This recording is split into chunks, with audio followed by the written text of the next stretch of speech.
أنا عندما خرج طوفان الرباط وخرج المغاربة كأول شعب في العالم العربي والإسلامي، كنت أنا يمكن أسعد إنسان في الدنيا.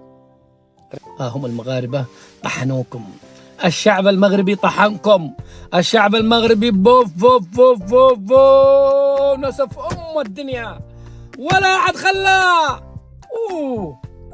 أنا أفدي القلوب يا مغاربة، أنا أفدي هذا الشعب البلاد، شعب أحرج الوطن العربي كله.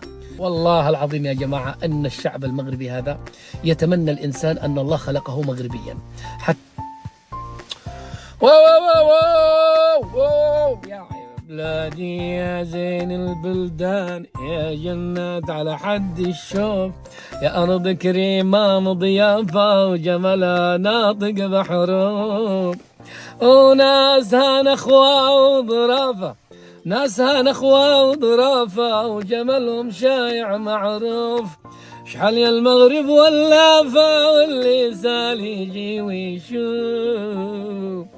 والله العظيم اني تمنيت اني معهم في الرباط وارى هذا النفس، نفس الممانعة، نفس الكرامة، نفس العزة، نفس الرفض لهذا الكيان الغاصب من شعب عزيز عزيز عزيز عزيز علي.